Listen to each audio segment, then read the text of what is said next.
Boston hitting the offensive glass is maybe the difference that turned things early. Did that impact the overall energy, or did you think you guys didn't have that from the start after that run? Yeah, it did. Points off turnovers and offensive rebounds. I mean, at one point we were holding them to 41% from the field, but they had 8 or 9 offensive rebounds, and, when you have an offensive power like this going against them and you giving them second chances, it's not going to work well in your favor. Usually this season, I think pretty much every game, if you guys have been down, you found a way to get back into it, make a run, and make it competitive. What did you see tonight in that second half where you weren't able to get back into the game? I mean, listen, it was just a good old-fashioned butt whooping, that's all. That's all. They beat us on all facets of the game, from the outside, the interior, points off turnovers, and offensive rebounds was the main ingredients to this L.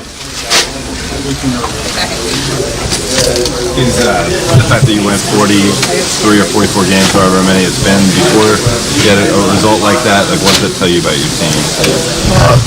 I mean, I don't know. I mean, we're a really, really good team, and we want to continue to get better. We're not where we want to be, going into March, or going to April, and then beyond that. We want to continue to get better every day. I don't think we got, as a collective group, I don't think we got better tonight. I think there's some things we can take away from the game. It's always good in anything. So you never get too high, never get too low. But Boston played extremely well tonight, and they earned this win. Then Frank said that he thought you guys didn't bring it to start the game, and that was a message at halftime. Do you agree with that characterization? No, we brought it to start the game. We was up 8-0. We didn't bring it after that. What do you think happened? What do I think happened? We gave up second chance points and we turned the ball over. Ron, did you sense in the post-game locker room that the team was going to have not much problem just kind of letting it go and moving on?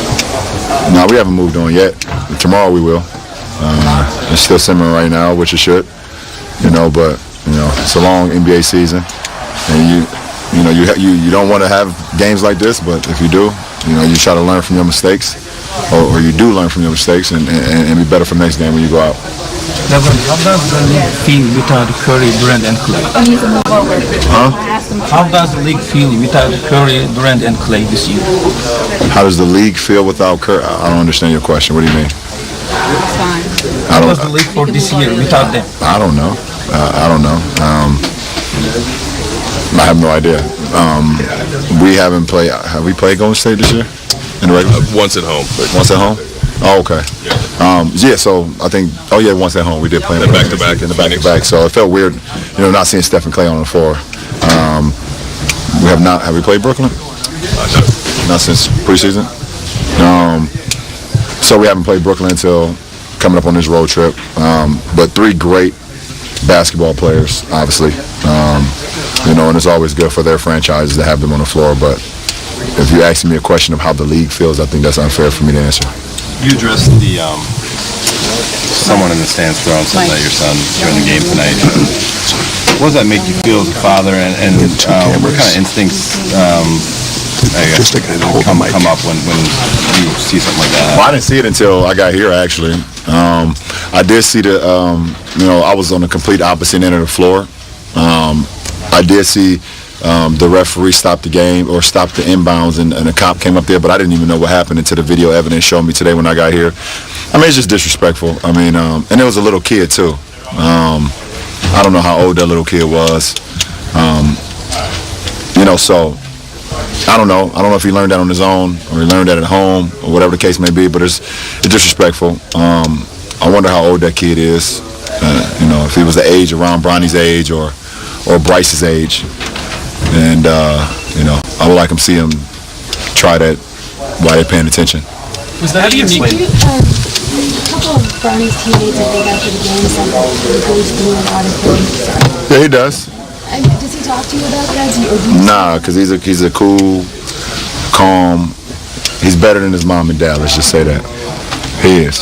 He's better than his mom and dad for some of the things that he kind of lets off his shoulder. Well, I guess he's taking up for me too, because I let a lot of shit.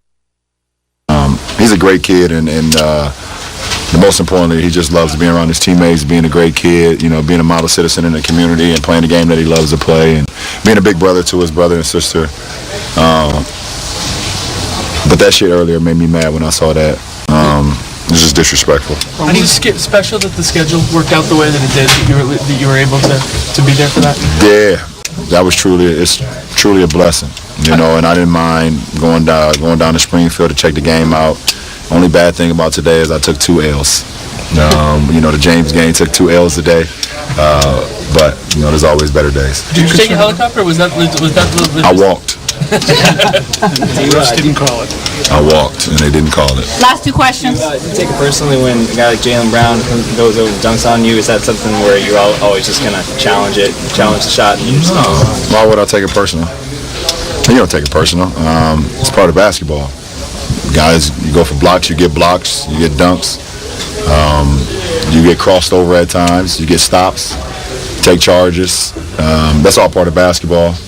I think if you were to tally up my successful block attempts compared to my successful dunk ons, I think I'm kind of more like.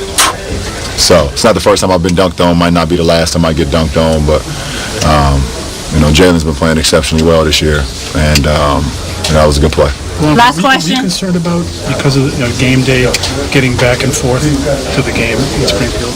Was I concerned? Yeah, just timing-wise and all that stuff. It's a game day, you know. I know you respect that. Yeah, but I break every routine in my life for my family. Gotcha.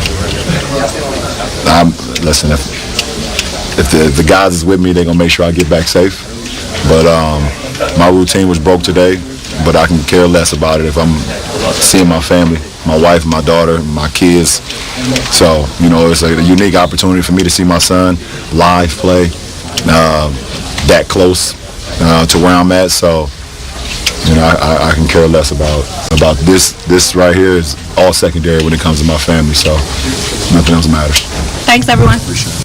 All right, so LeBron talking about going and seeing his son play basketball today. Now, he does not regret having that opportunity to go see him live on a day like today, and I think we all agree with that. Routines are made to be broken on occasion, and, you know, it's just an unfortunate, as he said, that you know, Lakers took a loss today, but let's break it down a little. Access 360. A lot of issues with the Lakers today, and one of them was Enes Kanter kicking the Lakers' butt on the offense glass. Yeah, I mean, one of the main reasons that the James gang and the Lakers took an L today was because of Enes Kanter and crashing the offensive glass, taking advantage of Lakers' defense and what they normally like to do. And They're still going to the wall. we're going to go to the wall, you know, tonight and break this down. Really important for us to visualize, you know, how things happen during the course of a game. The Celtics, you have to give them a lot of credit. You know, here, Kemba Walker kind of exploring. Enes Kanter, who dove off of the drive, he's already working, understanding that this shot is going up. So he realizes he has inside position, turns and seals JaVale, goes back up for the finish. Really impressive work done by Kanter. Here, has the basketball, sets another screen, rolling to the front of the basket. Caruso doing a decent job of being in this supporting position. Tatum even smarter, cutting behind. Dwight releases to go help Alex, but now you have a big on a small at the offensive glass. Typically in this situation, you need a second guy to go crash on Kanter instead of leaving Caruso there by himself. Offensive rebounded again by Kanter, and then now Lakers are cross-matched. AD is on the ball. Kuz is up. That leaves Danny as the only guy down to try and put a body on Kanter. Too big, too strong, shares Danny Green off. That probably should have been offensive goaltending, but just that type of work that Kanter was doing on the offensive glass in the first half in particular, when the Lakers actually were forcing the Celtics to miss. Kanter was getting the putbacks, and that's demoralizing when you're working hard defensively, teams still finding a way to score, and you have to take that ball out of the basket. You know, some guys are specialists, and he just proved tonight that he works way in advance, especially if he knows there are no bigs in the game. And, you know, AD not being in there, sometimes they were playing a small ball. He is a specialist. 7 or 7 seconds before a shot goes up, Fish showed in the 360, he's already working for a position. Makes it easy for him. Strong kid under there. Once he gets it, it's hard to control him. Yeah, disappointing for the Lakers because they've been so good in rebounding and in controlling that interior, the #1 shot blocking team. And here comes Enes Kanter, and that's been his MO in his years in the league. He's a good rebounder. He's not going to do much defensively against you. Decent scorer, but he really stuck it to him tonight. And I think the Lakers would really like to have this game back, if not for all the second chance points. 24 second chance points they gave up tonight. That's just too many. Yeah, and Fish, Lakers, a team really built on length. They can run those bigs, different ones at you at all times. Enes Kanter, kind of that big body type guy. Yeah, I mean, I've always had a lot of respect for Enes Kanter in his career. When he first came into the league, a little bit overweight, not in the type of condition that you have to be in to be an elite basketball player. Lost a tremendous amount of weight.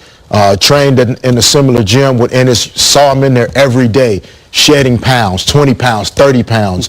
Now, over a decade later, he's out there getting it done, and, you know, he plays for the other team tonight. Yep. But those are the type of stories that